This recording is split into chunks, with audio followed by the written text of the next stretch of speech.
Chris O'Connell, good morning. Morning, Pete. How are you? I'm very well, sir. Welcome to Recruitment Journeys, the podcast series. Thank you for getting up out of bed so early. Yeah, no, thank you very much. The time difference is good for you, not for me. But I'm very happy to be part of your podcast. I've watched quite a few, and very compelling stuff. So thanks very much. No, thank you. Thank you for being involved. Yeah, you've made a few kind comments over the previous months. So I know you've tuned into a couple. You're actually, do you know what I was thinking about this? You're the first guest, Chris, who isn't an Australian recruiter. Really? Oh, I've been to Australia, which was really good. But I feel honoured to be the first overseas. Yeah. That qualifies you then. That qualifies you. Absolutely. So you and I have obviously got to know each other a little bit over the last few weeks and months because of our affiliation and connection via mental health and recruitment. Launched and pioneered by the wonderful Rhonda D'Ambrosio, and I'm sure we'll touch on that later in the chat. But that's how we've come to know each other, and it made sense to have this conversation today because you've got quite a story. No, absolutely. I'm looking forward to sharing that with you, and also touching on mental health and recruitment as well. Great. Yeah. Cool. All right, mate. Well, look, to anybody who hasn't heard the podcast before, I'll quickly explain the concept. It's called Recruitment Journeys, and as it says on the tin, it's speaking to selected identities from previously the Australian recruitment industry, but now the global recruitment industry, and chatting to them about their story, their journey, in the hope that something that you might have to say might resonate and inspire, educate, motivate anybody who might be listening. So for the purpose of these conversations, Chris, we kind of need to put people into a box, put them into a bit of a category, and through an agreed kind of email trail, we're going to call you, Chris. It's easily my punchiest podcast title to date, but we're calling you From Caravan to CEO: The Highs and Lows of Making a Million. If that doesn't pull in the punters, I don't know what will. Well, let's hope so. All right, mate. So look, I've already given you a bit of an introduction to the listeners and the viewers, but in your own words, would you mind introducing yourself, Chris? Thanks again, Pete. I'd love to. So, yeah, Chris O'Connell, got 22 years experience in recruitment, started out at the SThree Group, which most of the viewers will hopefully know who they are, as a kind of quite young, quite naive, early 20s. What am I talking about? I'm 43, 21-year-old, walking into that office in the Millionaire branch. Very dynamic, very cutthroat kind of office. I've just got memories of people standing up on the phone, shiny shoes, wide ties, Ferraris parked outside. And I walked in there, and for some reason, although I was very shy then, I just felt this feeling that I could smash this out of the park and I could do it.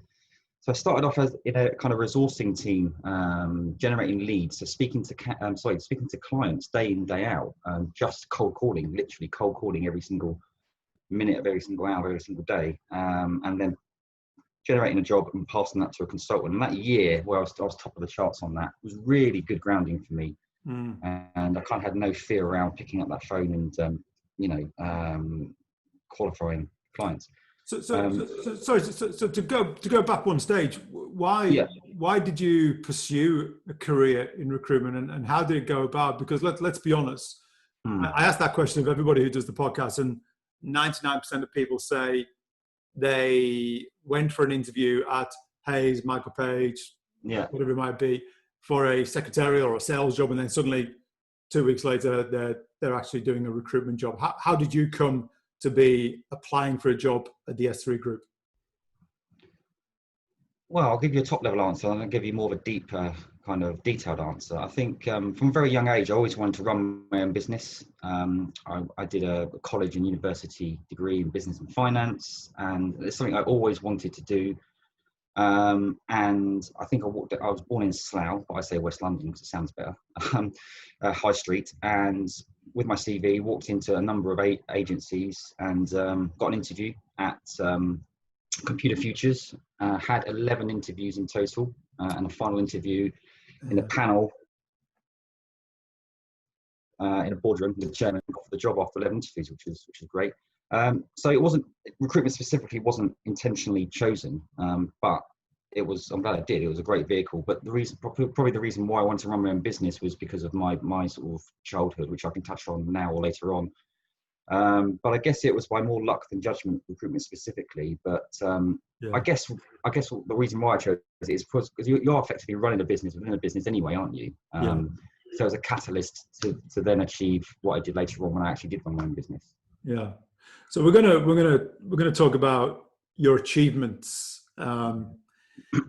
your amazing achievements. I mean, there's two significant ones for me within your recruitment career. I mean, one is look, I'm SThree, right? So I know the environment that you succeeded in. It was over the years it's been compared to Boiler Room, Wolf of Wall Street. Exactly as you say, the louder you were, almost the more credibility and respect in the room you got. And you are not that person. Seemingly now you're not that person. And we're going to talk about what you were like. And you just said that you were quite shy when you walked through the doors at SThree. But not only did you become a high performer, you became the top biller and the top biller globally. Is that correct? Yeah. That's absolutely correct. Yeah. So it's staggering to me, and hopefully interesting to anybody listening, that somebody who's not that typical 90s alpha male chest beating personality to go in and not only survive but end up on top of the pile. I mean that's kind of fascinating to me, and I want to explore that and then find out why you were the person that you were when you walked through that door. So how would you, when you walked through the door of the SThree Group, however many years ago it was, 20-ish years ago, how would you describe yourself back then? That's a good question. It's almost as when I walked into that environment, I almost became this other person. I'm not sure what it was. I just put on this ring of steel, and I just thought, this is all impressive stuff, but I almost saw right through it and just thought, I can do this. But I mean, generally, I was very anxious, very, very, very shy, and kind of just felt different to a lot of other people.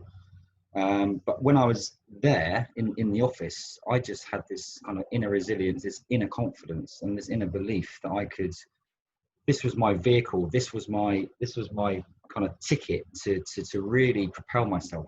So I kind of saw and felt the opportunity and thought, hang on a second, I'm not gonna take this lightly. And I had this razor-like focus around, God, this is a huge opportunity for me to make something of myself. So I think I was aware of the opportunity around me, and I saw the bravado, and don't get me wrong, I love the banter and all that kind of stuff, but I would never really necessarily get involved in it in the office, because I just thought every minute of every day that I was there was an opportunity for me to make money. So not saying I was very well liked there, as far as I'm aware.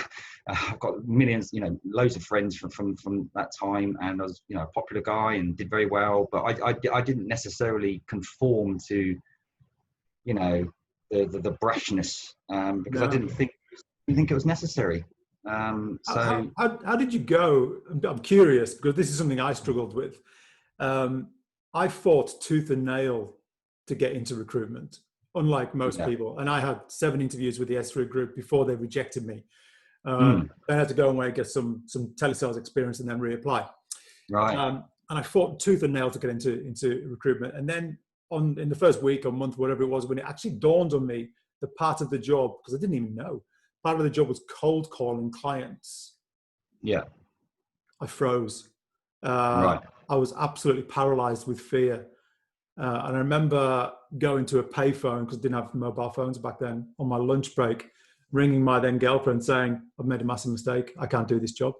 There's no way I can ring complete strangers and ask them for their time, their money, their business. It was just, so how did you do it? How did you overcome it? Or was it easy to you? Well, I think I'll have to put it into context then. So I've said this before in 2 or 3 other podcasts, but when I was 2, I was abandoned by my mother. So that kind of gave me the internal resilience and the internal drive. I mean, when that happened to me, it's kind of like, it's a bit of a kick in the proverbial. It's, you know, really it kind of made me resilient. So there was this thing that I just never, and I still don't now, I don't treat anyone as superior. I don't treat anyone as inferior. I think that kind of adversity, it kind of helped me just walk in there and thought, I've got to stand on my own 2 feet here. I've got to do it. But then the paradox is, if I go out for a meal with some of my friends, or certainly up until recently, even my closest friends, a group of 6, I would be shitting myself. I'll be sitting there anxious, not looking at people in the eye, not engaging in conversation. So yeah, there's this strange kind of sort of mental health, anxiety kind of stuff going on still, nowhere near as bad as what it used to be. But certainly my time at S3 was very, very pleasant. It was more when I built my own business and the latter stages of that period where I started to wobble a little bit in my whole kind of, I guess, mental health and anxiety. But during the S3 period, because I was a bit younger, I didn't, I wasn't a director, didn't really have, the only responsibility I had was to myself around making money and being successful. But I think as I grew up in terms of having more responsibility, becoming a director and a business owner, it kind of went to my head a little bit. But it was a sort of business where if you had the focus, if you had the drive, and a bit of ability, you would make good money. So, and make good money you did. So how long were you with the S3 Group in total? 5 years. 1 year was a resourcer. So I was only there 4 years as a billing consultant. But I remember getting to 30 contractors, and I don't know if you remember, 30 contractors was the holy grail at S3. And I did that. I think I was one of, if not the quickest person to get to 30, certainly. And I was doing project program management. I was doing senior stuff as well. And I remember hitting the 30 and jumping on the table with a big foghorn sounding, and the whole office reverberated, and did that. And then I was billing £16,000 a week gross profit, which is equivalent to about 700 grand a year on a yearly basis. And then built teams, and my team had about 350, 400 contractors around the UK. So I calculated that over that period of probably only 4 years as a consultant, and 1 year as a resource, I probably made them about £14 million. And as I said, well, I was almost literally in love with that business. I used to touch the sign when I walked in like some sort of holy grail. It was just a brilliant business. But then just one day, I just woke up and thought, hang on a second, and it just almost a bit of an epiphany, and I kind of left there. I've got so many great memories. I worked in Thames Valley, worked in Bristol, and the London office, a big horseshoe office, 100 people, walked in there on my first day, and there was a massive standing ovation. And I thought, what's this about? And I was walking through, and it was for me. I was like, bloody hell. And I sat down, and then there was a queue of 7 or 8 people, literally in a line, like waiting for a train or a bus, like wanting a bit of my time. And I was like, anyway, I was there. But why? But why? Is that because you were turning up with this reputation of being this? Yeah, because I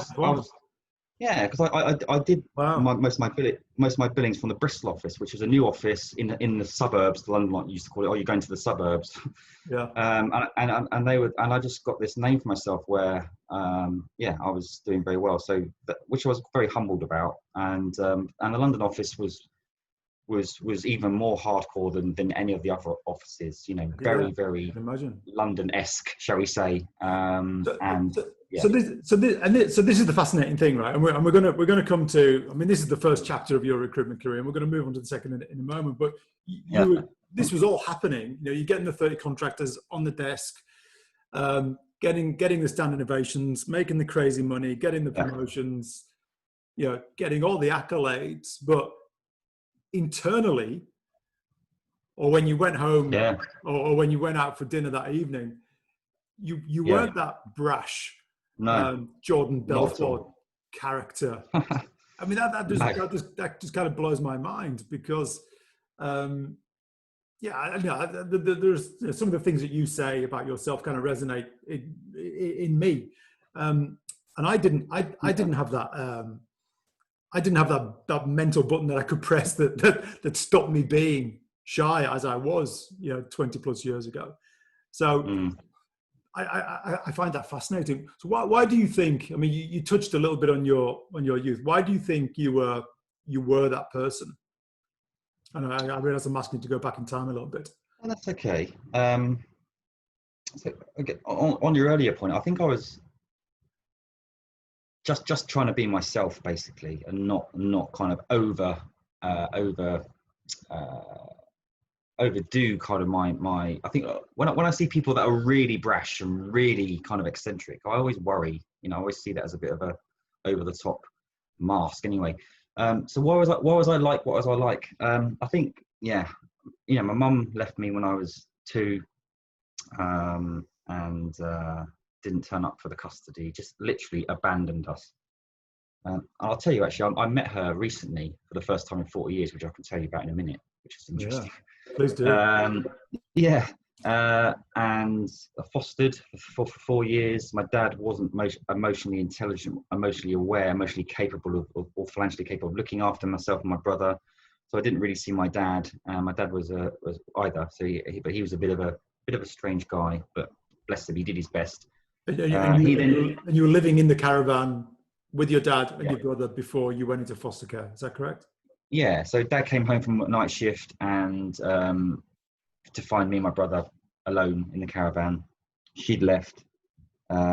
He obviously panicked because he was left in the shit, really. Didn't have the money, the capability to look after us. I was fostered for 3 years. And then at the age of 6, he took us back. We moved into a council flat, but he worked on the railways. So we had to get up at 5 o'clock in the morning every morning to go to work with him and then go to school, which actually helped because it gave me a work ethic. Wow. And he looked after us to a certain extent, but we always used to have to kind of, even at that age, kind of walk to school on our own, sort of half an hour walk. Always, it's all kind of very, very kind of standing on my own 2 feet and even my foster mum said, even at the age of 3, I was like the parent of the whole family. So the parent to my older brother and the parent to my parents, because I kind of had to do everything myself. I had to get dressed and all this stuff. Yeah.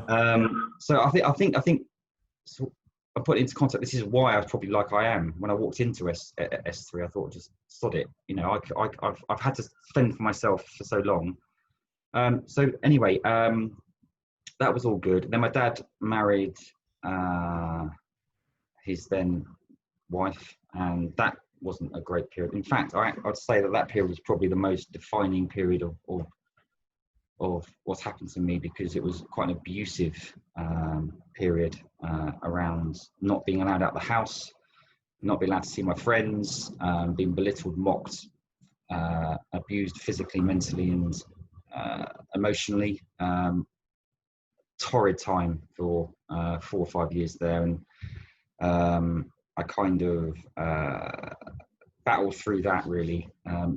Left home at 15, I think, and I had sort of I had a paper round, worked in the night, worked at the petrol station during the night, and then carried on in a hardware shop at the weekends and during the week.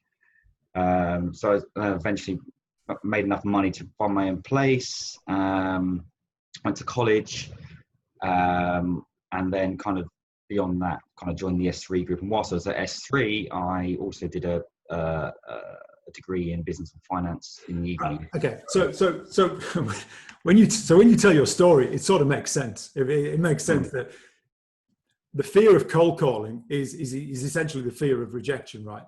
But when you've been through what you've been through, yeah, somebody potentially telling you to bugger off at the end of the line is nothing, right? No, exactly. Nothing. That's true. That I think back to the whole phone thing. I used to honestly, I just had a bit of an artist thing. I don't know. I just felt so comfortable on that phone. The tone of voice, within like a nanosecond of their voice hitting my ear, I kind of knew how to shape and adapt. And it was like, if it was an objection, I'd see it as almost an opportunity to. I don't know. I just found the whole phone concept something that was very, very easy for me to navigate Yeah. and not manipulate. That's the wrong word, but actually win pretty much every single time. Yeah. But I found the whole face-to-face thing very difficult because of the way I was. Over the phone, it was almost my freedom to actually be this expressive. Yeah. No one could see me, no one could know. And on the phone, you can, well, I could put on this persona. And I remember so many times then booking a meeting, and on the phone, I did sound like I was like 35. At the time, I was 20. But I looked about 14 when I was 22, and people were just like, Chris O'Connell, like, yeah, they had this perception I was this very, very experienced guy. Yeah. So yeah, but I think that probably explains why I did quite well as well. Because a lot of it was, I found it easier because there wasn't this kind of face-to-face thing, and Yeah. you know. Again, so interesting, really, that you were almost using the phone as you know, your barrier, your disguise. Yeah, absolutely. Mate, it's so interesting. Okay, cool. Well, look, thank you for going back in time, and thank you for your candor about your childhood. I'm obviously sorry that you had to go through that, but goodness, it's not like you you didn't sit on your laurels, right? You made the best of a bad job. So Yeah. you had this amazing period at the SThree Group. You were top biller. But then only after 4 years, which is still a relatively short period of time, you decided to walk away from it all and launch Timothy James. Yeah. Why didn't you just stay at the SThree Group? You know, do your own thing, climb the ladder, still make the good money. What was the pull towards, especially given the fact that you were apparently this shy, anxious guy? What compelled you to go and launch your own business? I think I reached a point where I was doing so well, and I kind of thought, you know, I can do this. I can do this for myself. At the time, I was working in the London office, and actually, when I first moved to Bristol, within 6 months, I got pregnant with my then girlfriend.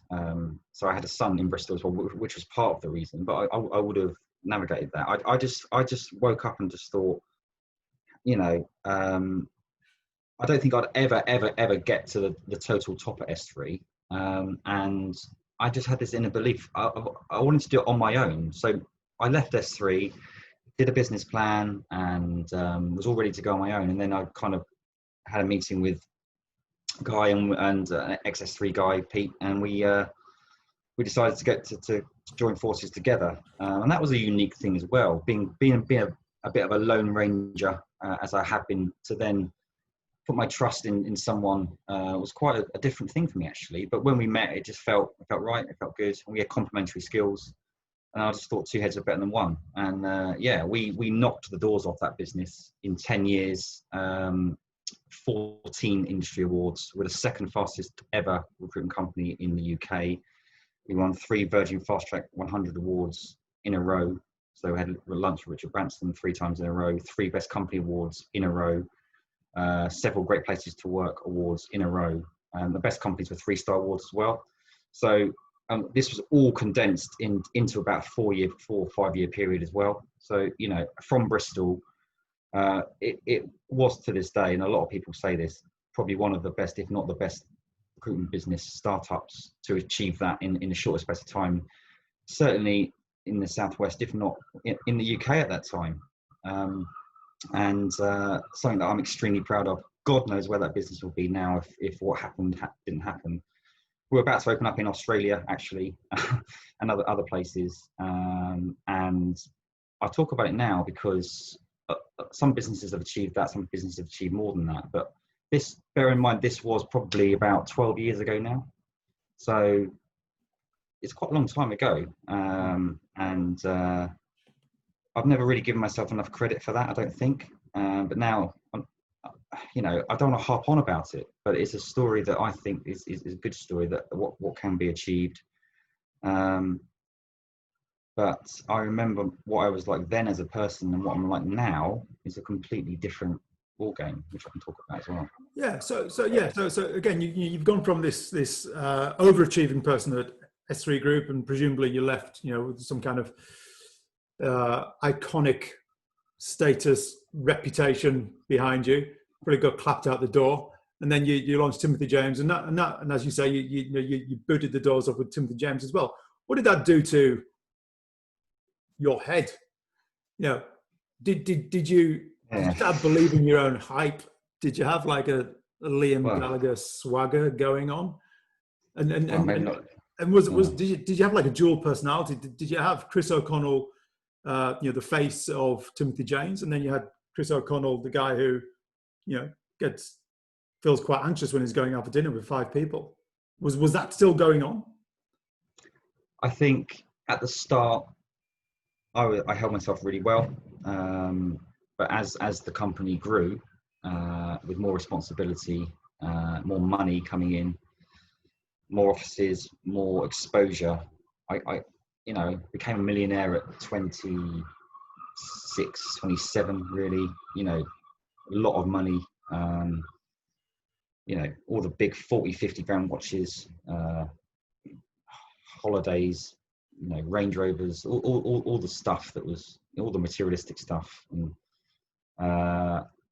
I guess it went to my head a lot, actually. I say a little bit. Did the money make you happy? No, I kind of like, it didn't make me happy. It's kind of filled, the feeling of being able to pretty much buy what you want is great. But there was no kind of purpose or fulfillment with me. My personal life was awful. Suffered some parental alienation with my son. I didn't see him for 4 or 5 years because I was so almost insanely focused on business. 99.9% of my time in my head, my thinking, my actions was about my business. Doing emails at 3 o'clock in the morning. I sacrificed an enormous amount, but I was so intrinsically believing that this business was going to be global. Literally, it probably would be 400 or 500 million quid business by now, probably, and that would have been the case. But so yeah, we won awards and it was good. And I remember, going on stage and getting the awards and all this kind of stuff, and it was really, really good. But I don't know what I was searching for though, bigger offices, bigger money, bigger, all this kind of stuff. But, I put a suit on and become this person and kind of by design, I believed I was this kind of super iconic business entrepreneur, amazing guy, and I was good to an extent, but there's so many other people out there, and I kind of became this person where I didn't feel I could be coached, trained, mentored, or anything. So I think that I've probably done myself a bit of disservice here. I mean, we built a great business, but I didn't really have any major connections with the people in my business. I don't think, because I kind of donned this persona that you had to be stoic, you had to be motivational, you had to be resilient. But again, this is when it started to creep in, this whole kind of fear around standing up in front of everybody, sitting down in a boardroom, one-to-one coaching, at a desk environment, sitting down. I would say I was exceptional, flawless. I could coach, motivate, lead, inspire, train, turn anything around, sell ice to Eskimo. I was brilliant, I have to say. But standing up in front of my team, it's just the very nature of standing up. I crumbled. I couldn't get my words out. I didn't want to do it. And why? And I hark back to maybe not feeling worthy enough because of what happened to me with my past. So even though I achieved all that stuff, I didn't feel I was worthy enough to my team, to anybody. So when I would go out, I'd always think, yeah, I run a business, and I'd never talk about. I was almost embarrassed to tell people not who I was, but what I was doing. I never really thought it was that good. But then I think back now, it's like, yeah, bloody amazing. Yeah. That still creeps in now, mate. It still creeps in now, where most of the time I'm a lot more measured now than what I used to be. I think. A lot more mature, got a few battle scars, and I do treat things differently. But there are times when I just feel, I feel inferior to people, and I feel like I have to gain this acceptance or gain the approval. And I think, oh my God, you're 43 years old, mate. What are you doing? You've been there, done it. You've worn a t-shirt faster, quicker, better than a lot of people. Yeah. I've still got this thing. So I don't know. It's hard to explain, but you know, I've had a lot of dark moments. You know, attempted suicides, lots of stuff. I've had lots of therapy. When would that have happened, Chris? Would that have happened during the S3? When did you have, I suppose, those periods of suicidal thought? Was that in the S3 days, or was that in the Timothy James? S3 was great. TJC was Timothy James Consulting was great. I think it was probably towards the end of that cycle where a private equity partner came in and it all went a bit Pete Tong. I was kind of stressed, worn out, burnt out, and there were problems outside of work, and the whole kind of gloss was taken off the whole. It kind of dawned on me, like, another office, another fast car, another this is not going to actually fix my problems. And I just took a step back and thought, hang on a second, you've done so well, but what is success, you know? And I started to suffer then. But I think kind of post that situation where I effectively not lost my business, but I disengaged from it and was no longer part of it. That's when the problem started to arise, having 3, 4, 5 years with not working. I found it very difficult. I became more insular and more reserved and more isolated, and I felt lost, because for 22 years all I knew was win business, win and cracking on and money and success. And then I kind of felt completely in the wilderness and I didn't know what to do, because the way that the end of TJC happened was very challenging for me, and it knocked my confidence quite a lot. Yeah, I mean, one time in particular, I think I knew I was really in trouble, because for about a week before this happened, before the event I'm going to talk about now happened, I was 100% convinced I'm going to do this. I'm going to commit suicide. Every day it was getting stronger and more fierce in my mind. I'm just convinced this is what I'm going to do. I started to plan the day, and the day got, I'm going to get in the car. So, you know, I'm going to drive to, so on that particular day. And I remember thinking now, oh, this is going to be such a relief to do this. It's going to be, the pain that I'm feeling is going to end. It's going. I literally cannot wait. I cannot wait to end my life. Wow. And it was like a hook. So I got in my car and drove to the chosen train station, which was about half an hour drive away. Why I chose this particular train station, I don't know. The car actually broke down halfway there, and I had to do all sorts of stuff. And I remember engaging with this guy who helped me with it, and knowing in the back of my mind, this is just a temporary little blip. In half an hour I'll be dead. It's all cool. But, you know, convinced I was going to do it. Got to the train station, and knew that fast, you know, high-speed trains go past this train station. So kind of worked it out. And even checked beforehand is that every half an hour they go past. So it's cool. Got on the platform. A couple of people there. Was just surveying the landscape and how I was going to do it. And one of them actually stopped at the station. I thought, bloody hell. And I was looking at, oh yeah, that can work. But then for about 35, 40 minutes, pacing up and down, no train came. And I was getting more and more. I was like, come on. I was like, come on, please. You know, I really wanted a train to come. And it didn't come. And then I got a call from somebody, and it snapped me back into kind of some sort of reality. Got back in the car, went back home. So that was just one example. There were 2 or 3 others. So look, looking at the whole story and the whole picture holistically, you were so driven to achieve success because of, you know, I'm no psychologist, but I'm making assumptions. You were so driven to achieve success because of your childhood.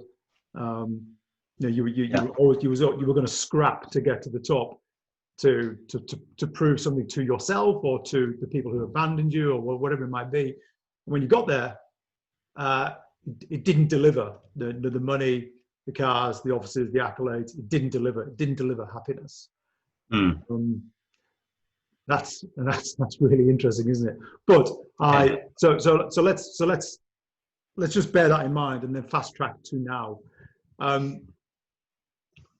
Have you found that happiness now, Chris? Or are you getting closer to finding that happiness? And if so, what? I mean, what is happiness? But if so, what is helping you get there? I found happiness, because I'm happy in myself. What's helped me get there is I kind of moved out of the family home about 18 months ago. So for the first time, I've decompressed. Literally, all my life, 100 miles an hour, morning, night, noon, every single day, not giving a second thought as for anything else. So it's the first time in my life where I've had the opportunity to reflect, to pause, to think. And that's been absolutely transformative. So I'm the richest I've ever been, not financially, but in terms of fulfillment and purpose. So now I spent it's probably been the best 18 months of my life, irrespective of all the other stuff that I've achieved, because I now know who I am as a person. I know who my inner child is. I don't know if you studied that kind of stuff. I know I speak to myself. I know who I'm on the planet. So I've done lots of personal development. I've hired 2 or 3 coaches to help me with various aspects of my life. I'm constantly absorbing and listening to podcasts and, self-development information, learning from other people. And I've reflected on my achievements, and I'm very proud of who I am, very proud of my achievements. But I am just very much more purpose-led now, and my whole modus operandi is I actually think I could build another business if I wanted to start a recruitment business tomorrow without being too big-headed. I could probably get 30 people in an office within a couple of months and knock the doors off again. I still might do that, actually, but do I want that? Do I want to go through that kind of exposure around? Probably not.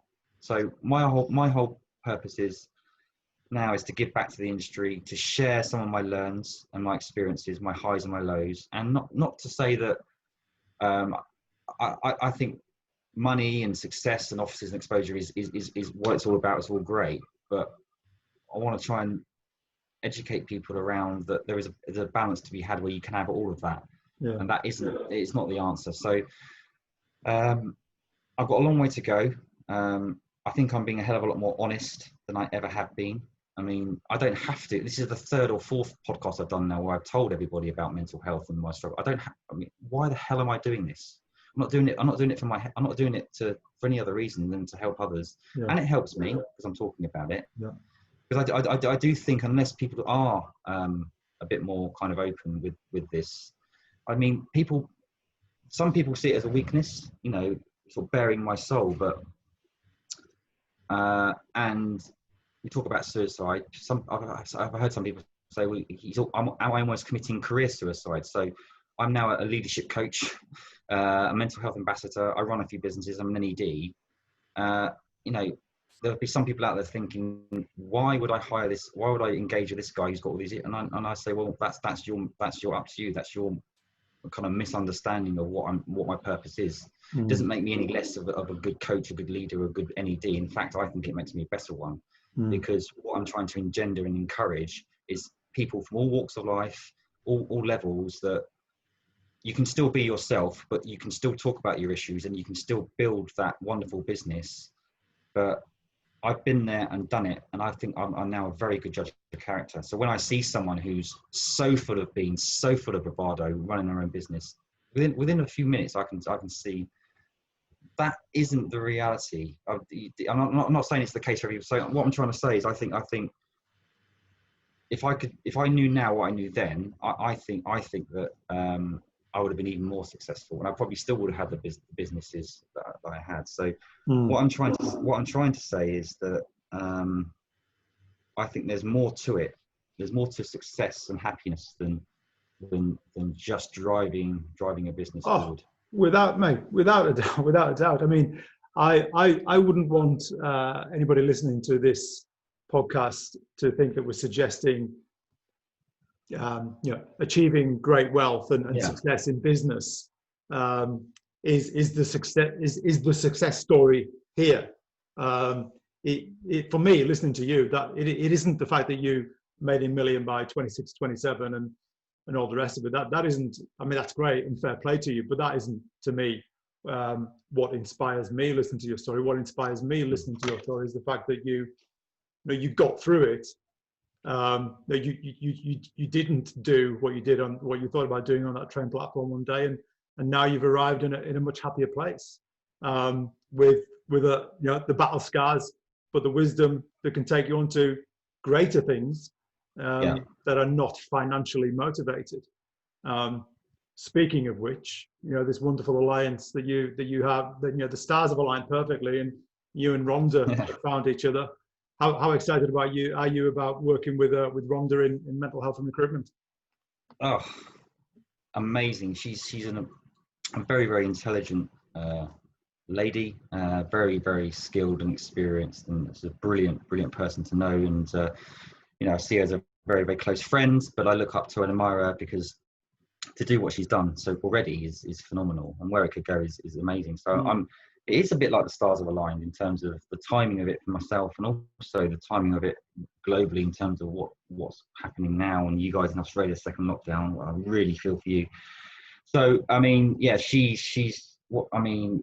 I think people underestimate the magnitude of what she's done already, the work she's put in, but the actual purpose of what she's doing is brilliant. And I think that the sector, as you probably agree, has been crying out for this kind of thing.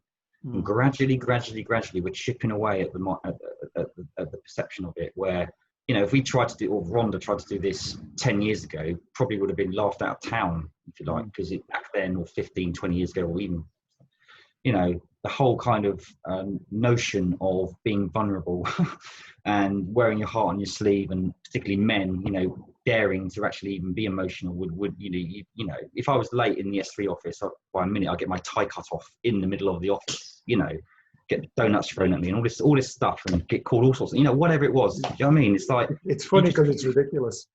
Yeah.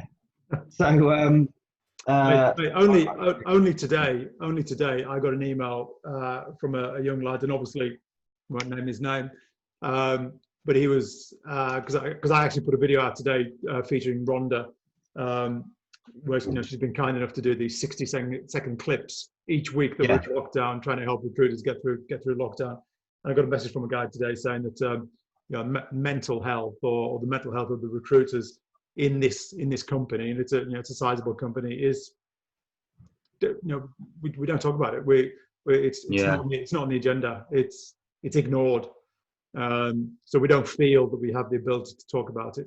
So it's 2020, and nothing's changed from the time that we were in when we started our recruitment in the 90s.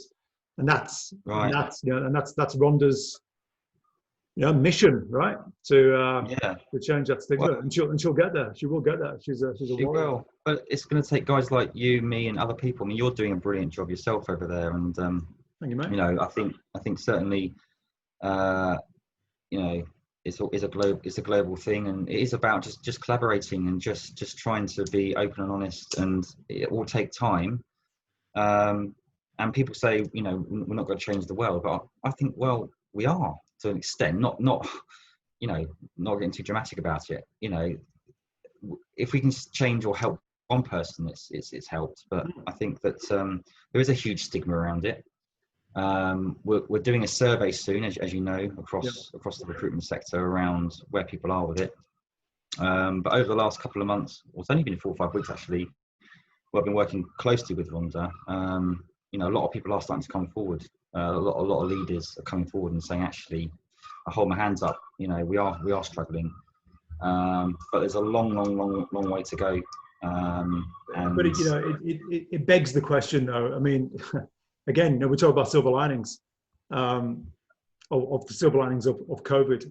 COVID has brought the conversation to the forefront.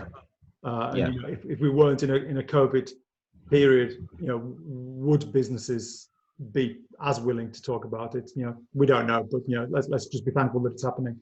Mate, we're coming to the end. I just wondered if you'd be kind enough to, I suppose, offer your advice to somebody who's starting out in recruitment now, who might be, you know, coming into the industry with the thirst and ambition that you had, but still have those kind of inner demons that you had, or to put it another way, what advice would you give to Chris O'Connell if he was starting out in recruitment tomorrow?